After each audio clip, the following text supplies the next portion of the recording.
Hello and welcome to Crusading Through Part 3. I am Jim. I'm Sam. And here we are, talking about one of the most important Part 3 arcs in the Egypt thing. It is a great arc. Yes. Maybe. I don't know. My opinions of it were kind of changed. I want to get into it. All right, well, welcome to our Part 3 recap discussion podcast. Thank you. Today we are going to be talking about chapters 76 through, I believe, 80? 79. Yes, you're correct. 76 through 79, which is the OINGO BOINGO fight. Parts 1 through 4, Khnum's OINGO and Thoth's BOINGO. Thoth's BOINGO. So do you know what the censored US version name is, which is also a reference which is weird. It is a police reference. If you can remember. Wait. What OINGO BOINGO's names are. It's a police reference? Yes, Why is it their names are police references. They're not OINGO BOINGO. Is it like Copeland and... Nope. What is it? Zenyatta Monyatta. Zenyatta Mondada. Zenyatta Mondada. Wait, so that's a police song, right? A police song or police album. I don't really know police very well, except when they catch me for speeding in the fast lane. The police / the musician known as Sting. True. Also, Sting you'll recognize from the original Dune movie. He played the character Fade Rathar. No, we're talking about Sting, the wrestler, the famous WCW World Champion, also current in AEW. WCW's Women's Coast Wrestling. I didn't say Women's Coach Wrestling. What the Women's Coast? That's a Women's Coast Wrestling. No, it's not. All right, this World is Championship Wrestling. This is the But now he's in AEW. This is a bad. Sting's awesome. This is a bad tangent. There was a time within TNA where he was the Joker, essentially. That's hilarious. For the 90s, he also had a crow gimmick where he saw the crow. Everybody loved the crow. And he's like, oh, I'm going to paint my face like the crow and wear a trench coat because it's cool. And it worked. All right, we need to get back on track. But yeah, but no, I thought it was super weird that they just they use a censor name was just another musical reference. It's just really weird. I feel like I felt they might have done that another time, but I can't remember it. It probably did, but it's just a really weird case of just like, oh yeah, let's just change their name to another reference that could probably have a legal issue. Especially since it's not like something like Gold Experience, where the stand is called Gold Experience. Yes, it's two different characters in Oingo and Boingo. Yes. Kind of like how earlier they have what's it called? Crazy Diamond and Shiny Diamond was just the lyrics. Yeah, they kind of rearrange lyrics to make a name, and that works. Yeah, that one does kind of work. I wanted what's the one in part 1? The two Haman warriors. It's a really funny one. I don't know their censored. Dire and Straits. Oh yeah, Dire and Straits. Do they change them or they just stay? I think they just call them Dire. Wait, I think they might call them Dire and Straits. Cause I know Cars Wham. They had Cars Whamu and AC/DC. They kind of okay. I'll just it's easy to just change the spelling to make it work. Yeah. And everybody kind of loves that. But yeah, I don't know. Dire Straits have a censoring to them? I don't know. I will not look it up. You want me to look it up while we're... If you want to. I mean, I want to get into talking about this. You can go ahead if you want to start into the first chapter with the little gremlin Boingo.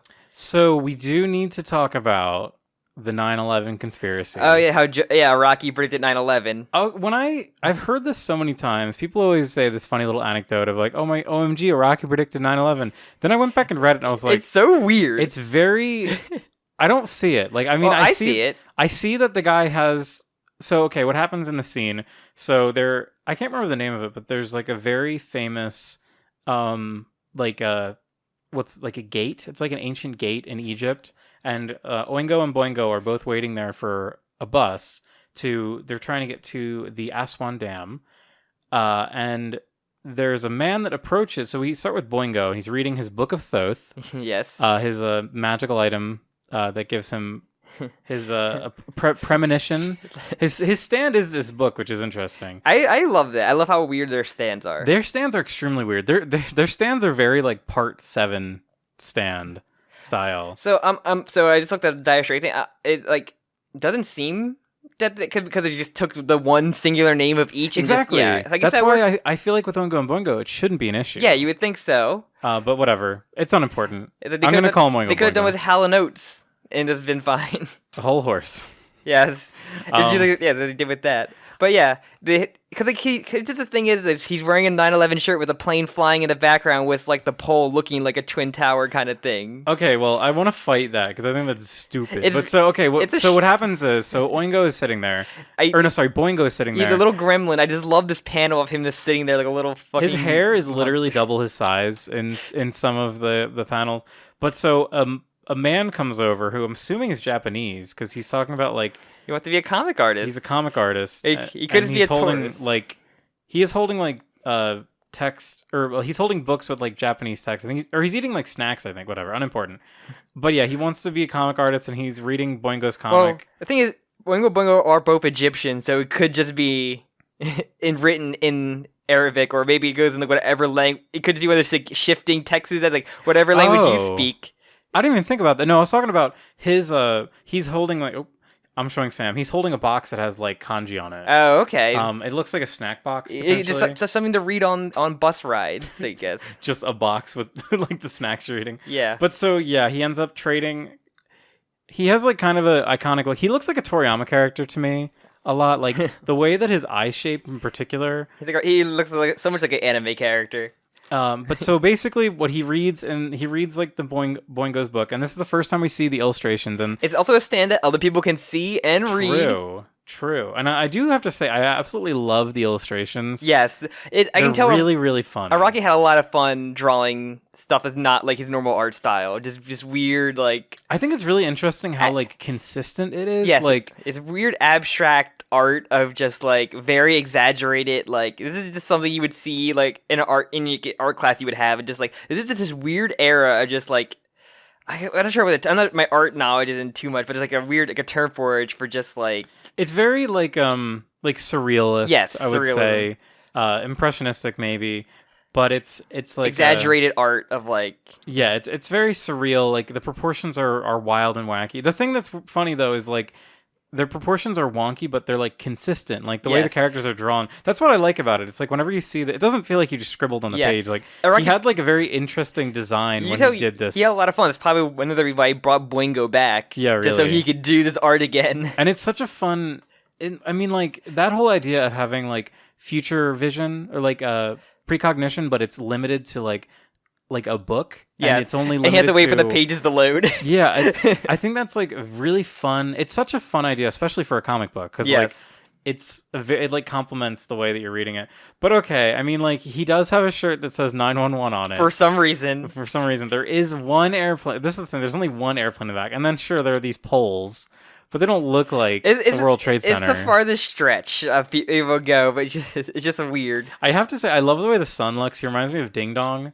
If Oni plays. And another good thing that the people who did the anime loved it that much because they do an awesome like ED of like of Oingo Boingo for both times. They're both different and it's like really great.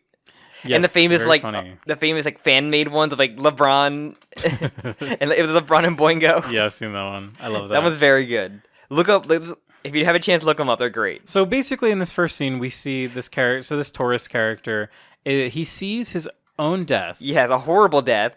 He doesn't seem to put the picture together or the pieces together, even though it's like, this guy with sunglasses and a cigarette in his mouth, it looks just like me. Dies, gets his head impaled or his throat impaled on a utility pole. Like, that sucks. That's weird. Also, like the funny thing, just like he's like, Boing's like, this guy was nice to me. He let me use his binoculars. He also trades binoculars just so he could read the book for a few seconds.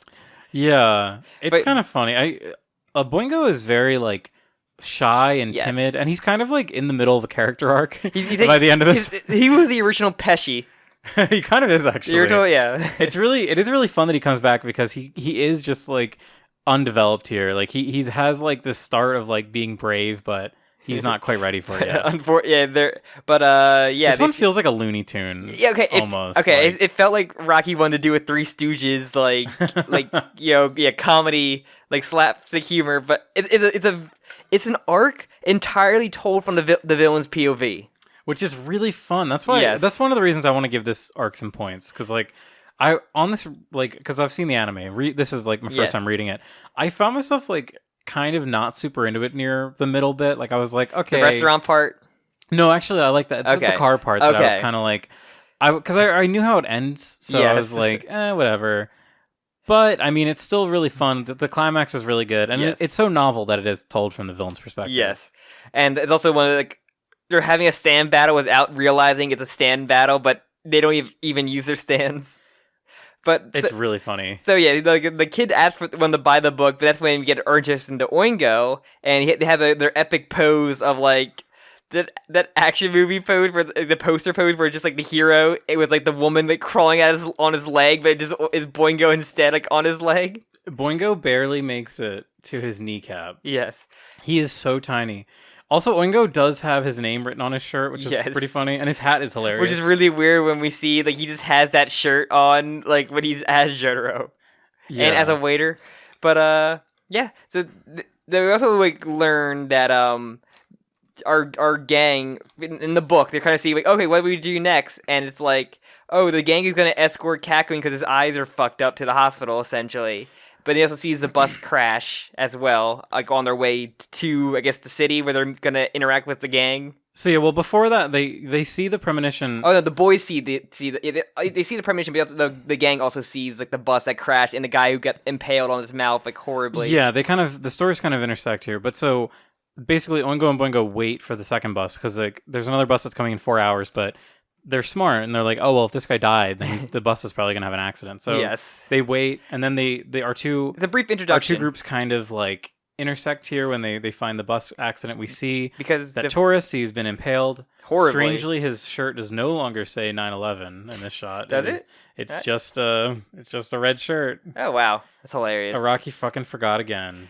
I mean, it's funny. This is famous. Araki didn't forget. This is also this arc. So Boingo sees that they're gonna go drink poison. So Oingo is gonna use his face stand, based off the god of creation, Kunum, which is like a Egyptian god I never heard of. Yeah, I've not heard of Kunumu or Kunu. I think in Japanese they say Kunumu. But I might be wrong. He has his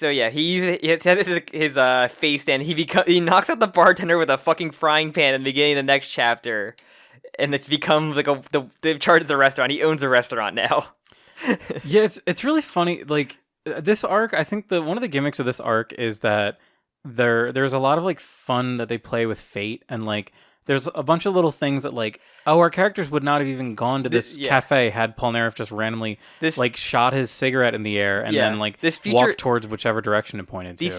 These futures are absolute. They are going to happen. Yeah, that's one. So that's kind of the thing early on that they, from the first little intro bit, is like they only have a limited view of the future, but these things are absolute. So. And then this chapter is just like Oingo has to like trust his brother's premonitions. They're always going to go right.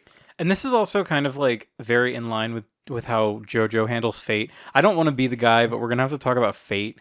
Yes. From this, and like in part 5, fate becomes like the big fucking deal. Yeah. And what you just said, like pretty much predestination. Like everything has already been decided in JoJo. You can't change it. Yeah. It's just how things are gonna happen. Yeah. Some stands will tell you how it's gonna happen, but like it doesn't seem to give my takeaway is it doesn't seem to give Oingo or Boingo any like advantage here because everything's just gonna play out how it goes anyway. Yeah, because they hit. Okay, they're going to take a sip from like this poison essentially, but well, I have to say this is kind of annoying because like so we're going by what the book is telling them, and the book shows them drinking the poison tea, and it says they drank the poisoned tea.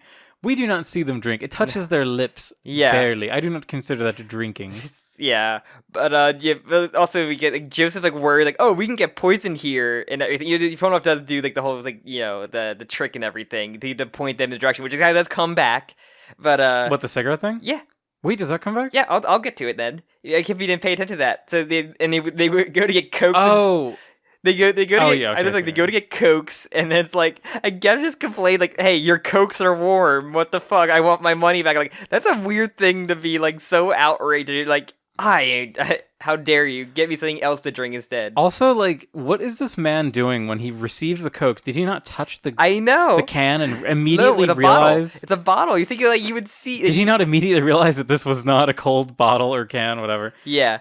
But it's a very funny arc because it goes through this whole thing where first Boingo or Oingo is like, what? Wait, why aren't they getting the tea? We saw the fortune, like they're supposed to get the tea, and then they have the whole thing where like they're kind of like goading each other like the whole time. They're like, hey, oh, no, we should get the tea. Oh, old man Joestar, you're being so paranoid. Also, Polnareff is constantly smoking in this part. It's like weird. I really like it. It's actually. Like he like hasn't really smoked that much before, which is really funny. So having just having just watched all of Cowboy Bebop, I'm very much like smoking is cool kick right now. I love seeing characters smoke.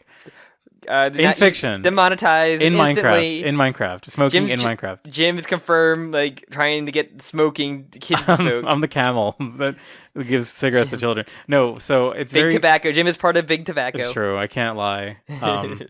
But I do love. I love when characters smoke. It's very cool. It's very cool. I would not recommend smoking. Yeah. But it's cool when they do it in fiction. But after the guy from the warm soda, they we should go to a different cafe then, but the other one's on fire because they say the trash nearby. Someone left a lit cigarette on like near some trash and it caught a fire, which is Polnareff did. Like Polnareff even goes, "Wow, can't be some asshole didn't put out a cigarette." And it was obviously from Polnareff. It's very funny. It's very good. It's a very funny line. It makes me laugh. And then not the first time, Iggy like stops him from drinking because he makes a woman freak out because he eats their cake. Yeah, this is the whole thing with this arc. It's just a lot of like funny little like silly thing happens. Because like fate and predestination. It's just a bunch of gags. Like he wants to do his comedy, like Three Stooges stuff. It's just like, haha, look at this. Like, oh, it's about to happen, but oops, wacky thing happened. So yeah, right, like before or like right after that happens, Oingo and Boingo have a new premonition that they see. They're doing like the funny little like dance thing that we see them do in the OP, where it's like they have like several sets of arms to like illustrate like movement. And they're told that they see a guy who has an ugly face, and Oingo hates it so much he punches him, and then they steal his wallet, and they are quote unquote rich from this guy's wallet. Looks like Gideon from Scott Pilgrim. I love the way he does look like an ugly bastard. It's really funny. And then, it's funny that like Oingo is just like, oh yeah, there's the guy. I'm gonna fucking punch him in the face. Oh, we got money. Like, what are we gonna spend this money on in the future? Nothing. Maybe on an orange. Yeah, they need to buy the raw materials for an explosive. I guess so. I guess that adds up. So speaking of which, this is actually when they see, like right after they punch the guy, this is when they get the premonition of the explosive orange. That Jotaro's face gets famously cracked in the middle. Yes, this is a really cool panel actually. I like the way that Jotaro's like in the premonition, the way his face splits. And this is a famous thing that Araki never forgot. It's true. That is true. He didn't forget this. Twice, at least. True. Which also just is more. I know, like it's funny to like make connections between parts, but this is another one of those like, oh, Rocky's ideas of fate have always kind of been this. Like, yes, they're always predestined. He never forgot Boingo. So it was hilarious. He loved this so much that as he comes back when Killer Queen, the perfect thing to blow his face up, like. Does blow his face up, and then it does the same. It's funny because it's at that point it's like, but wait, that's why is it always like this? It's always perfectly, even in the it was part 6 and everything. So that's kind of my issue with it. I'm gonna be honest. Like I think it's like so. Jotaro's never in any danger unless he's facing something explosive or crack his face, like Dio, like he did with Dio's leg. But so here's my like issue with this. So the premonition, we know. The character in the premonition is supposed to be Oingo because it's what happens to Oingo at the end. In the premonition, he does have Jotaro's like clothing, so I guess that could be like he does. But I think it's weird that this single premonition predicted like not a nearby event. It predicted this event that happens literally like 20 years later. I think that's kind of weird. He just delayed it essentially. I think it's just kind of weird. Like it's just like it's a fun like callback.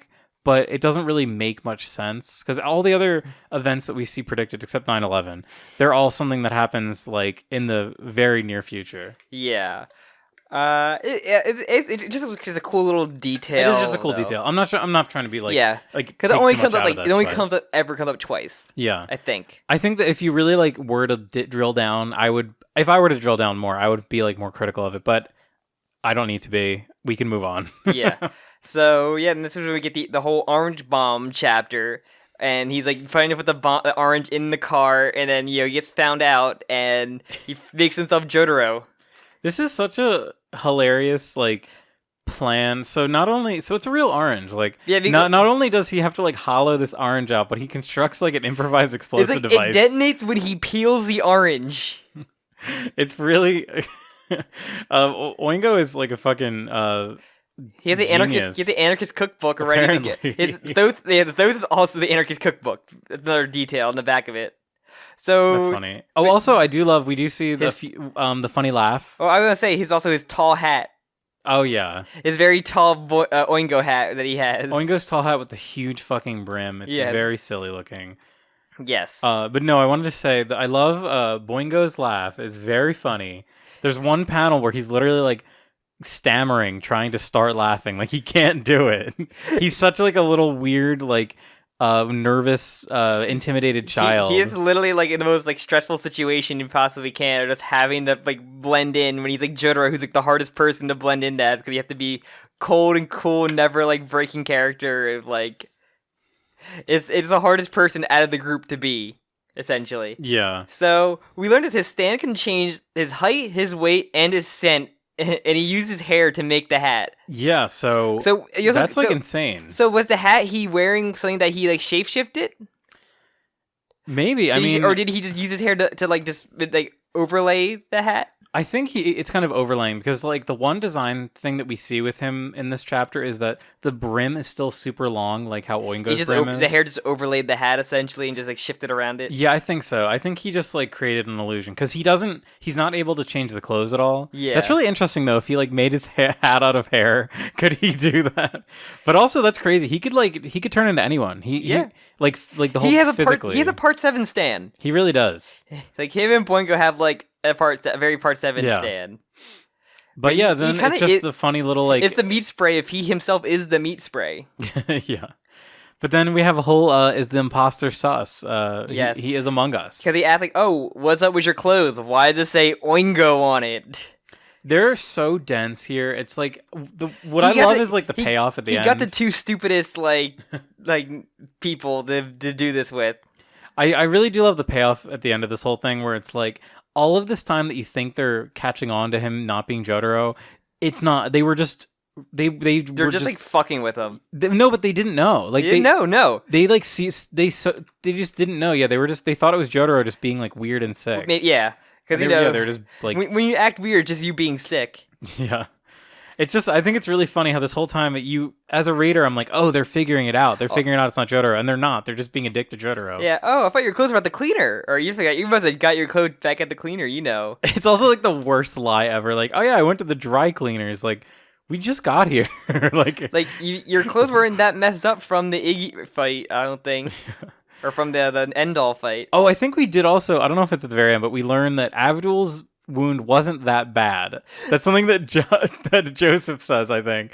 He says, oh yeah, don't worry, Avdul's wound wasn't that bad, and Kakyoin is just in the hospital, but he needs to stay there. So another thing is like what I like about this is like Oingo and Boingo both realize like if he stay as Jotaro, he is going to like get the face gonna happen. I do like how they realize that, other than the resolution just being, oh wait, I'm Jotaro. Yeah, like they know ahead of time that he has to get away and shift his face back so he can survive. I do like that. That's what's fun about them, is like they're kind of the idiot like bad guys, but they're not totally worthless. They're not like Team Rocket. These are Home Alone villains. They are essentially like the respective of the wet bandits. Yeah. Which is really also, I just love that. It's great. It's really fun. It's a very funny premise. This is like, and I think this is kind of where it dragged for me a little bit. After the serious like violence that was End-All, this is kind of a nice like palate cleanser of like just a funny, entertaining thing where Rocky's clearly having fun doing this like not stand fight. Mm-hmm. Also, like, the funny lengths that happen. So, once they get into the car, he's basically, like, trapped in this car. He's like, oh shit, I'll dump the bomb so I don't, and then just worry about it later. Then fucking Iggy grabs it. He and jumps into the car. Yeah, I thought it started moving, I'm pretty sure, the car. They were driving already. That's why he threw it out. Iggy's a fucking, like, insane animal. Hey, Iggy has a lot of experience hunting down cars in the mean streets and jumping right into the seats. Yeah, also the panel of Iggy with the orange is actually really cute. I love These Iggy. are some of the best illustrations of dog that Araki does. Dog. Because they only get worse. He's a good boy. And then he tries to act like Jotaro, like says like Yari Yari, he says like Yari Yari Dazi and like all those catchphrases while like being nervous as hell. It's really funny.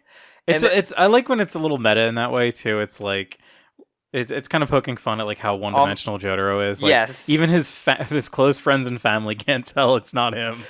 It's literally like every gag of like any shapeshifter or like disguise thing, just like let me just say my catchphrases here. And it just does the trick. People, yes. They're not even like aware. It's funny because also this comes off this after the scene where Joseph was so paranoid that someone had poisoned their tea that it's all he could think about. Yeah. Now he's like, we're fine. Like, give me an orange. Just look at an orange. Like they don't even know we're here, or don't even know we stopped here to go to the hospital. Like there's no way people could track us this quick. So yeah, Polnareff asks him to do the cigarette trick. Yes. Which is where Polnareff shows it's like one cigarette where he like put it from his mouth into his inside of his like upwards and then back. He basically flips it. Yeah, he flips the cigarette inside his mouth and closes his mouth. And then make the smoke come out of his nose. Yes, which I feel like I've seen this in a movie. I feel like there's a movie that does this. Probably. Trick. But then Oingo goes like, "Oh, thank God I know how to do that trick." I'm like, "Sure." And then like, but it was 5 cigarettes. Like, fucking, how are you this crazy of a person? It's very funny. It's just, you gotta think, this is something Jotaro did to show Polnareff off screen, which is hilarious to think about. Yeah. I that's one of those things. That Jotaro has a party trick that he just like knows that he just did. Like this 16-year-old kid did. And also, it's very convenient that Oingo says, "Oh, thank God I know how to do this trick." Like he's like, thankfully knows how to do this. Thank the Lord. But then with doing it with 5, it's like really hard. Yeah, he does it though. He does it, but then fails when Polnareff goes, "Okay, now here, do the juice." Yeah, do the other trick where you drank juice but didn't extinguish the cigarette, and that's when he fails because he like just like literally just fucking like has ash or just like it's just like wet cigarettes, just like ugh. It's really funny because I just remembered. It's really gross. There's an episode of Cowboy Bebop where Spike is in like a no smoking elevator and someone yells at him and he eats his cigarette. Really funny scene. So gross. I think that's what I was thinking of because he does the thing where he flips it with his lips into his mouth and then like it's so gross, man. It is fucking putrid. Like cigarettes are already gross enough. It's just like the thought of like swallowing it or just trying to like extinguish it or swallow it. It's just ugh, all that gross goop in your body. Goop to the tobacco taste and like. Ugh. I don't know if you've ever smoked before. No, but it is like just so gross. It just makes your whole mouth feel really. I've been around smokers where like just the smell of it just like grosses me out. Yeah, I don't. It's like one of those things that like smokers are very like unaware of. They don't. Yeah, they're not aware of how like stinky it is when you're not a smoker. I'm very prone to smoke, where I just cough very easily just being around. Like it's even people that vape annoyingly, like it makes you cough a bit. Vape is like way better from like a second from being like near a vapor. It's way better than smoking. But they still blow smoke in your face, and it's just like it still makes you cough. And it smells gross. Like it smells like it's fucking fruit punch and like it's just like French toast flavored. Like no, it's still gross. Yeah, disgusting. So all right. So yeah, he fails at the trick, and then presumably also, burns his mouth. Yeah, but the next chapter, like Oingo does the thing where like he like puts his hands together because he's like panicking, and like Pono goes like, "Whoa, haha, Jotaro, you must have been a woman in a past life." I'm like, is it like okay? Is this supposed to is this some weird allusion to like him just having a daughter in the future? No, I think this is just a stupid. So what I thought was gonna happen, because I forgot about this part, was so when he puts his hands, he puts his left thumb above his right thumb. And I thought that Polnareff was going to say, "Hey, Jotaro, aren't you right-handed? Why would you put your..." But no, he makes this weird... Yeah, because Oingo goes, "Oh, is that a thing that Jotaro does? Does he put his like, right hand over his left, like he said?" And then no, he's like, "Haha, you must have been a woman." Or I think he's like, "Oh, sorry to tell you." Because then Joseph does it while driving, which is really funny. Oh, I do that. And then he's like, "Oh, I hate to break it to you, Joseph, but you were a woman in your past life." No, Jotaro. No, he says it Joseph too. I thought Joseph said he was like the other. No, Joseph puts his left on. It's just one of those weird things that just JoJo characters just have these weird facts that they just like can just predict or fortune tell. This makes the most sense coming from Polnareff because he's been like the most weirdly superstitious. From Avdol, because like Avdol would be a thing that fortune tellers do. Would have been like just to see the hands, like because you do that. You know, tell you how you are in a past life and everything, and like Polnareff has just been known to be like weird and eccentric with like superstitions. So to me, it makes more sense. Yeah, or I think it's totally fine, but it's stupid. It's so I've never heard that before, and so I did it instinctively. And you know what? My fucking left thumb. I put my left thumb above.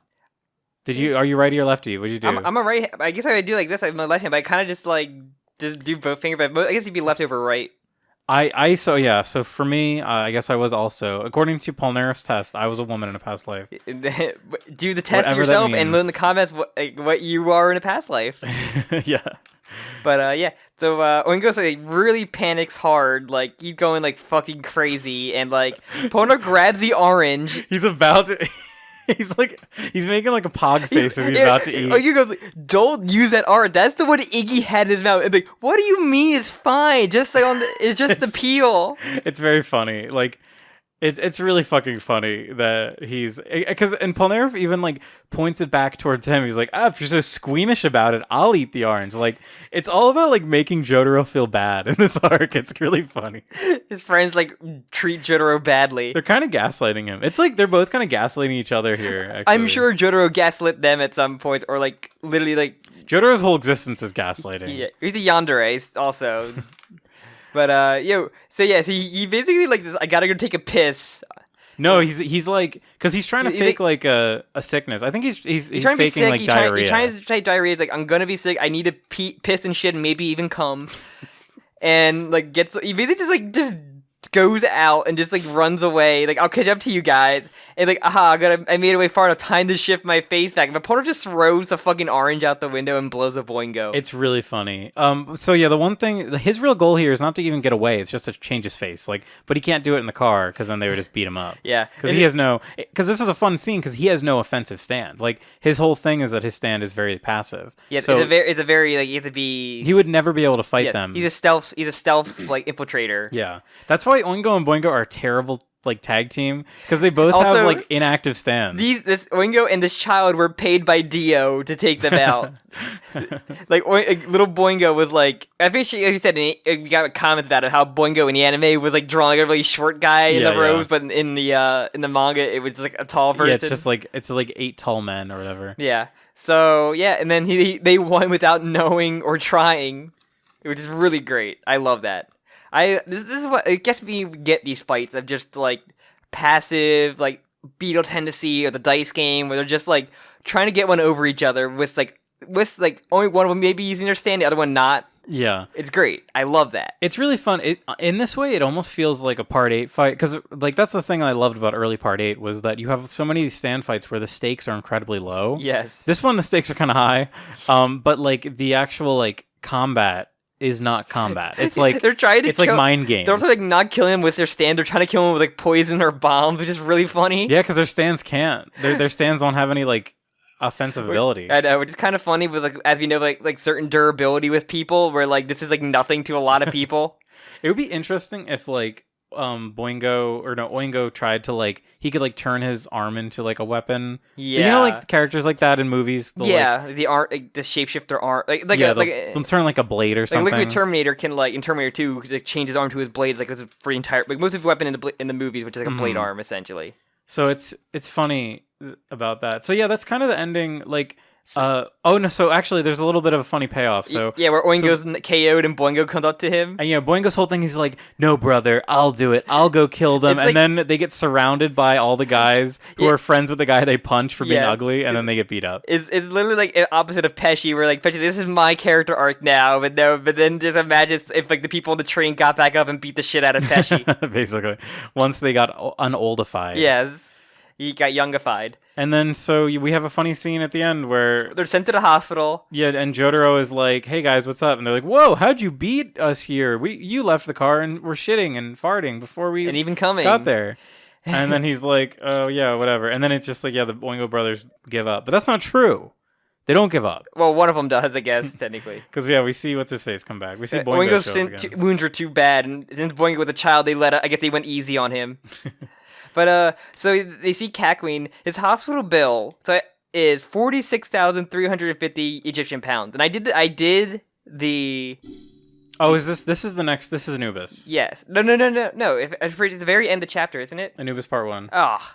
I wrote that in there. Well, what do you have? I did write down the how much it is in American US dollars, at least now anyway. Before what 80 wherever the 80s currency is, but this would be now. It would be almost $3,000 medical bill, which is not bad compared to what we have here in America. I wonder what for eye wound treatment. Did they like Oh, he said luckily my corneas wasn't cut. Sure. So it looked pretty deep to me, but sure.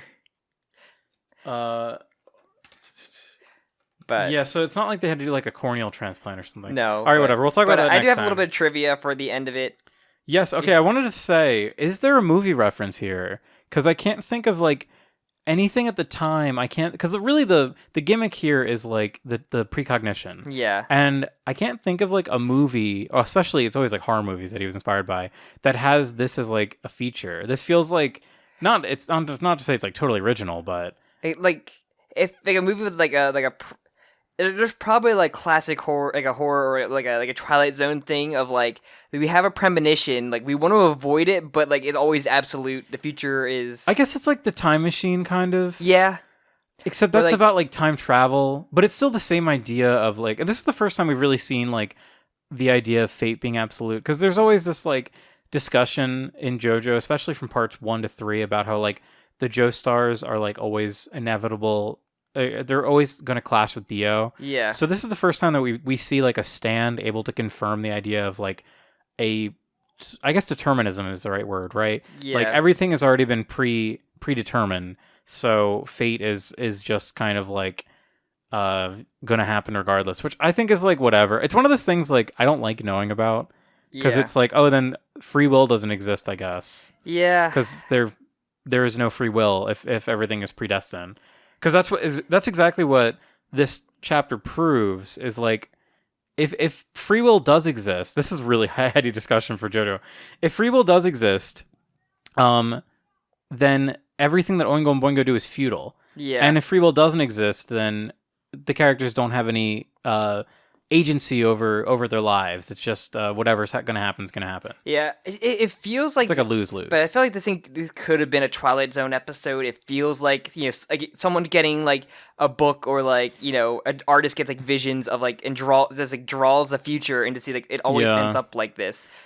I could see it being like a short story. It's probably something that inspired like Final Destination or something, where like try to avoid fate, but is always absolute and always finds a way. It's funny because now there's so many more examples that we can point to. Like even for a similar example in the show Heroes. Remember the show Heroes? From fucking forever ago? I remember it, but never watched it. One of the characters was he was like an artist that would predict the future, but he could only do it if he was shooting up heroin. There's always a thing of those the kids that always draw something and then they see it and it's like, oh my god, it's like someone dying, and like in The Omen, like Damien draws his babysitter hanging herself, and she does that in the first scene. Well, people die in The Omen because when they find out he's the Antichrist, that's what they die. Yeah, but The Omen always has like, that's the thing with The Omen is like, because remember like the one at the end of The Omen, the one priest has his picture taken, and there's like little slash marks under his neck. I guess The Omen probably be the closest. I guess that would maybe because it's like a visual. It's either Omen or the episode of the Twilight Zone. Those are the two. A presumable episode of the Twilight Zone that you have no idea if it actually exists. I feel like there had to be one. But yeah, I think because like the whole thing with the Omen is like it's a visual indication of the future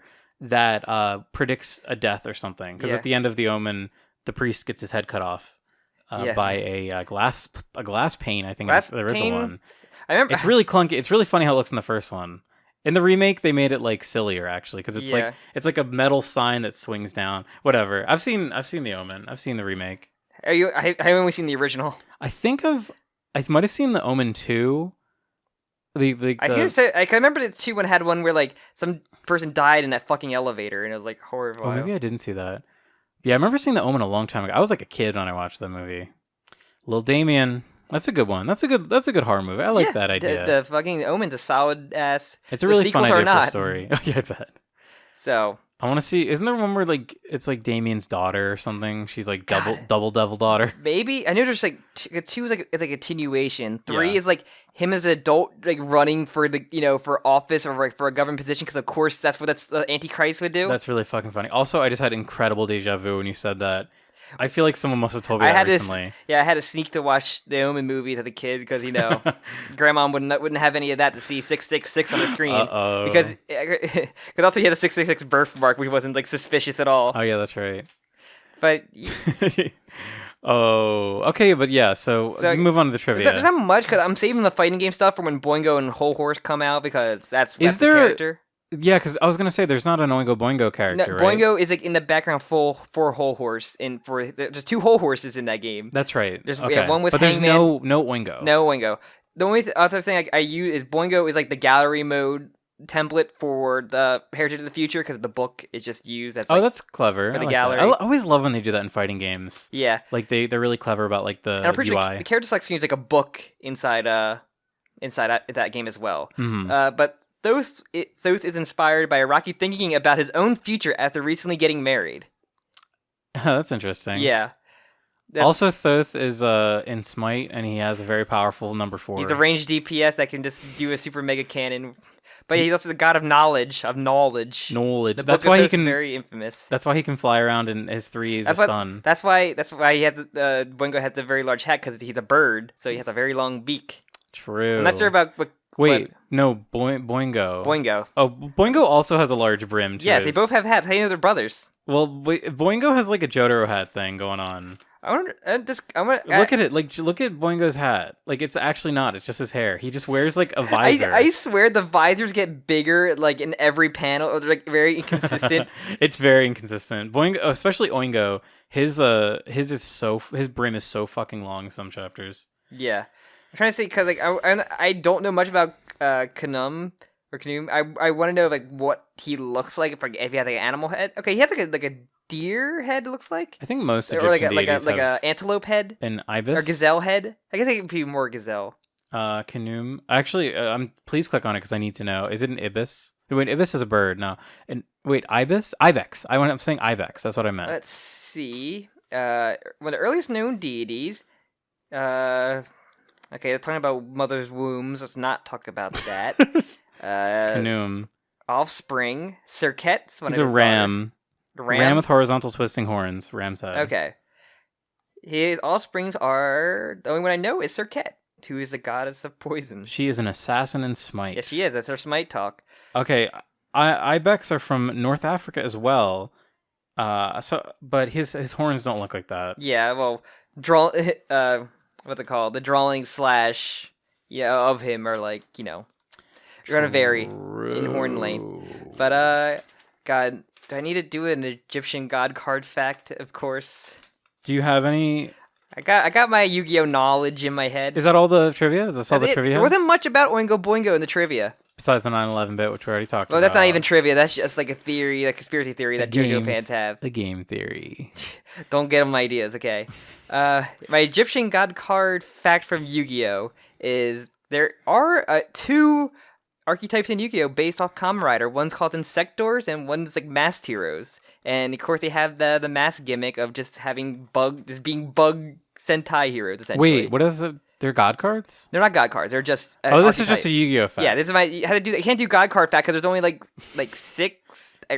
Okay, that's a fact. Default. I thought there were only 3. There's 3 different god cards. There's 3 sacred beasts, which are like the GX god cards. Okay. And then there's like variations of there's like a fusion of the sacred beast, but there's an arcade called Divine Beasts that are just like the god cards, but they really kind of gave up because they all kind of suck, except for Obelisk. I think it's also funny that the god cards are not like only gods, like they're not actually named after Egyptian gods. Only Ra, like wait, Ra's a card? Yeah. Wait, a Slifer, Obelisk the Tormentor, and the Winged Dragon of Ra. Oh, okay. Yeah. And I'm not sure what the sacred beasts are based off of. I have to like look into that because they did kind of suck even more. Isn't that like a fighting game? What from like the early 90s? Which one? Sacred Beasts. You mean no? I'm thinking of Alter Beast. No. You're talking about the one where they transform into like. I think it's called Altered Beast. No, it's a side scroller beat 'em up. That's what I'm thinking of. Altered Beast. I had that game as a kid. It was fucking awesome. Except it sucked and I was very bad at it. I remember it being very hard. It was really fucking hard. It was very ugly. It looked like a worse version of Golden Axe. All right. There's one that I am literally like I know it's called Bloody Roar. Bloody Roar is the one is a fight like a 3D fighting game where they transform into like little like animal people. Okay. And it's like 3-dimensional CG computer generated. Yeah. Yes. Okay. Because. Yeah, so that's what I would think you were talking about, Bloody Roar. Bloody Roar is funny. Bloody Roar is awesome. I was thinking of Altered Beast, but okay, this is nothing conversation. I like our nothing conversation. We've reached the point. So, very overall though, I liked it a lot. I did like it. As I said, I was kind of like it's a very different. A little bored halfway through. It's a very different stand fight. I do like it. It didn't didn't overstay its well. It was only like 4 chapters, and you kind of get 2 different scenarios with them. So I think part of it is like I'm not really attached to the part 3 characters as much as I am with other ones. So yeah, I get that, especially now that like 2 of them were like injured for the most part, and none of them were kind of taken like super seriously with them at the hospital. Other than the throwaway line, "Oh, their wounds aren't bad, so we're kind of can joke again." Yeah, it's funny. I mean, it's good arc. I just have like nothing to talk about it, honestly. Yeah, but we get Anubis next, though. I'm excited for that one because I kind of forget most. I just know how the climax. I know that Polnareff shoots a shot. Shoots a shot. He shoots his big shot. So, but yeah, we get another like first of I think for a stand typing. So true. The cursed object stand. The stand that lives after the user's death. Essentially, very epic, just like in Hunter x Hunter. Sure, my favorite. Yes, I could say just like in Part 4. Just like in Part 4. There's a couple, right? There's Superfly. There's Superfly. Yeah, if we can pass on. There's what's it called? The one on your back. Yeah, Cheap Trick. Cheap Trick. It's going to have a live action version of it, which I kind of want to watch that one. Interesting. And I think VIG. we should just watch like all the Rohans and do like an episode. We only did very few of the spoke Rohans. I mean, like the live action ones. I do. I would just like to watch all of them together and just do like one big episode. Yeah, we can once they all eventually. come out. Yeah, once they're all out. So, because I think there's like 2 more coming out soon. 3. There's gonna be 3 more. There's 3 more. The 3 newest ones are like the treadmill one, which I haven't seen or read. One's the Cheap Trick, and I think the other one's like something Hill. I forget. It might Mazukabe Hill. Maybe that one. Yeah, that was I think that was one of the first new ones Araki did because he did a few of the Spoke Rohan mangas in like the 90s, like right when Part 5 was coming out, and then he started doing them like during JoJo. Because I know one of the first live action was the Corn one. Yes, that actually might have been the first one. That was the first one. I mean, like the first one of the new era, yeah. like the within the last 10 years. The live action of that one, I'm not sure if he did the Confession one at all. I think, I remember hearing. I think they did the animation for the Confession. I love the Confession. That one's a real fun one. That one just feels like a stand battle, honestly. Yeah, pretty much is. Just like a very like demon like. It's like some demon shit, some like exorcist shit. Yeah, it really is. It's very funny that he's like at a confessional too. Yeah, I think that's what it's called. So yeah, maybe it's something we can do in the future if we don't get part 9, but like by then we could just do a Rohan episode. And maybe what we can everybody loves Rohans. Maybe we'll have a guest on for that. We'll we'll force someone else to watch them all with us. We'll force one of the people. We'll draw them out of a hat. Who do you like to see get forced into watching Rohan stuff with us? All right. And I think that's everything. We'll see you whenever we do whenever we crusade next. So we plug it up? Yeah, plug it up, Sam. Plug the whole. Oh wait, no, that's a different show. That's a different show. Well, I can plug that. Plug it, yeah. So thank you all very much for listening. Again, comment like what your thoughts about the chapter. Because comment, subscribe. Like I say, comment again, but whatever. You can dislike us now so that you can't see it. You can follow our Attack on Titan series, to go back and listen to Jujutsu Kaisen series, or listen to the Jokakaka, which we do have one lined up for November. Very fun. Yes. Wait, no, we have one lined up. Oh, for November, yes. Yeah. We want to get it out. We're going to try to get it out. Aiming to get out November, maybe early December at latest. It will get out before December 1st. Yeah. That's my fucking... Well, I'm going to blood pack it. In December, we do have 2 one-shots to go through for December. Like a normal JoJo time. We have so much. I know. We also never read Cool Shock BT. I would like to read that could also be another thing we could do as a guest as well. That's a good idea. But we had some cool things lined up. There's a lot of stuff. A lot coming up. We have with Attack on Titan season 4, the final season coming up. With that, and we have part 6, of course. We have another Jujutsu Kaisen movie, so we'll go back to Jujutsu Wednesday Jujutsu Kaisen Wednesday. Oh my god! In January, we'll have at least one shot at that. That'll be fun. We have a lot on the schedule, man. And after all said and done, whenever the winter season is done with Attack on Titan, we're gonna be doing Fully Coolly. After the vote's now done, we have a lot in the future to be excited. Stay tuned to Jokakaka podcast because we are gonna be freaking hustling this next year. You can join you can follow the podcast on Twitter for those updates as well. Follow me and Jim separately. You can join the Discord to talk about this stuff. And again, I think that's it. And we'll see you in every one of these lines up. We kind of just do these, whenever we can. But they're out when they're out. They're out when they're out, and we like that. So We will see you, I guess, whenever we get to Anubis then. Yeah, we'll see you then. Thank you so much for listening. Yes. I've been Jim. I'm Sam. Goodbye. Good